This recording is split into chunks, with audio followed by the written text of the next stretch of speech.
So apparently things aren't looking so hot for the big three right now, but the big one right now is actually Stellantis and more importantly, Ram. And some information that I received today from some industry insiders about the problems that Ram faces. More on that in just a moment. So we are experiencing some breakthroughs here as the strike may be coming to an end. CNBC reported that UAW members ratified new contract with Chrysler owner Stellantis, which is a plus, but also plays into what I have to tell you later about what's happening with Ram trucks. Apparently, they can't sell these. They can't give these things away, really. Additionally, Stellantis offers a buyout to half of its salaried U.S. staff, which in my opinion, signals a huge red flag and a warning sign. Stellantis is offering buyouts to half of its salaried U.S. staff in a cost-cutting move. The European automaker, which builds cars for the U.S. market under the Jeep, Ram, Dodge, and Chrysler brands, said this offer would be made to all salaried staff with 5 years or more of seniority at the company. That comes to 6,400 of the 12,700 non-union staff. Cost-cutting measures, folks. We are in a recession, and these automakers are feeling the pinch. They're feeling the squeeze, not only being put on them by their own union workers and their union staff, but also their by these dealerships. But either way, the hammer's about to drop, and we are all going to feel this one way or another, somehow, some way, shape, or form. Now, I got a little summary here that I want to share with you. And it says that the Detroit 3 automakers, Ford, General Motors, and Stellantis, did not have any vehicles among the finalists for the 2024 Car and SUV of the Year in the North American Car, Truck, and Utility Vehicle of the Year awards. While Ford and GM secured all 3 spots for the 2024 Truck of the Year, their efforts in the car and SUV categories were unsuccessful. This situation largely stems from the company's reduced focus on traditional car models and challenges in the electric vehicle EV market. Stellantis American brands currently offer no solely battery-powered vehicles, and GM's aggressive EV plans have been hampered by production issues, obviously.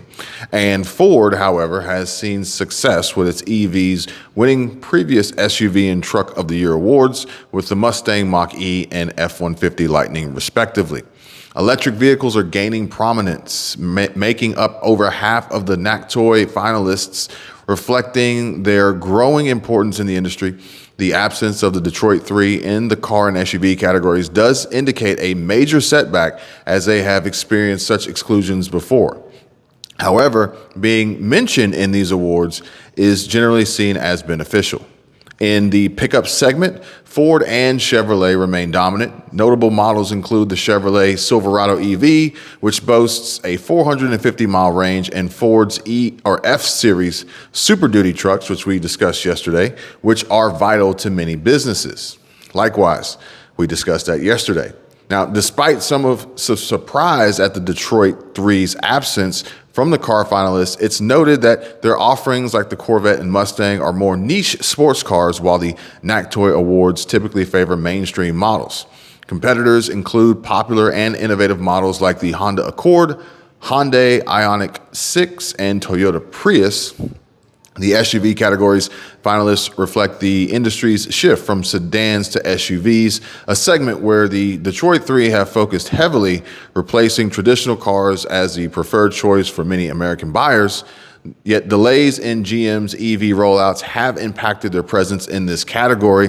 The NACTOY Awards, now in their 30th year, are judged by 50 automotive journalists from the U.S. and Canada. The winners will actually be announced next year, January 4, 2024, after further evaluation of the finalists. Now, it's interesting.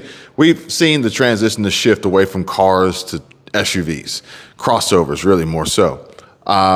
But we still have to understand the impacts that these automotive manufacturers face with delays, whether it be supply chain constraints, labor issues, workers going on strike, but now also trying to manage production and meet requirements and deadlines, mainly this, green initiative, this renewable green energy push, save the climate through making these expensive and non-planet friendly, really, EVs for Biden's agenda. We got that.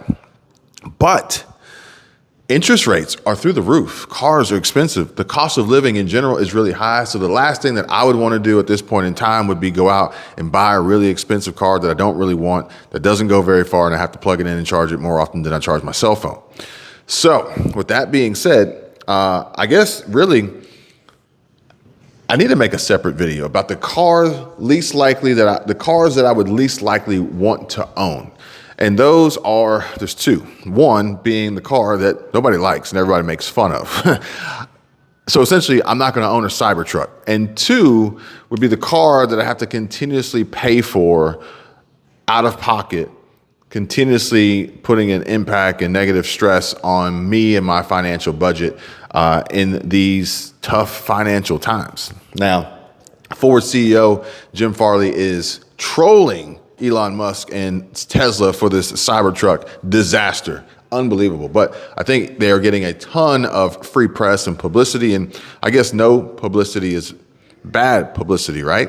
If they can turn it around, then they're going to have a ton of buzz and trending viral videos to reference to just, squash as the Cybertruck rolls out and people spend a lot of money to buy this before Elon Musk slashes the price and cuts the legs out from underneath every initial first buyer of this truck, which I would probably hold off. Now, granted, the Model Y has been wildly successful, but the Cybertruck, I'd probably give it a year or two before I even attempted to go down that road. The second being the vehicle that I would have to continuously pay for out of pocket that I wasn't aware of. So any vehicle out of warranty or potentially really very expensive to repair or maintain would be out of the question, which is why I have today gone and extended the warranty on my vehicle, which I've actually got a complete video coming to you guys that I'm going to try to put together for you and share and bring you guys the latest from my local Porsche dealership. While I was there, I had an opportunity to talk to some good friends there, and they were sharing with me what they knew about the automotive industry. And apparently the Ram trucks, which Stellantis, Dodge, look, they're having some troubles. I'm sure you guys have watched Motor Trend or Motor Feed or Motor Fed or Ben Hardy or all these folks, car questions answered. The simple fact of the matter is they're having a hard time with sales. Now, apparently, the number floating around is 700 days of inventory, which was a welcoming it was like a welcoming invitation for a prolonged workers' strike, union strike, to prevent further production of these vehicles, these trucks that they cannot move, they cannot sell. This could change the game for a lot of folks out there. And if you're looking to buy a Ram, maybe you could potentially come up on a huge opportunity here to save a lot of money, because as the numbers grow, as the sales decline, the discounts are going to increase and rise, and the costs are going to plummet. Dealerships, beware. Salespersons, beware. Salespeople, salesmen and women, beware. The axe is falling. The tide is changing. The market is correcting, pivoting. We're getting back to normal, so to speak, and things are going to get real interesting real soon. Let me know what you guys think. Drop a comment. See you later. Bye.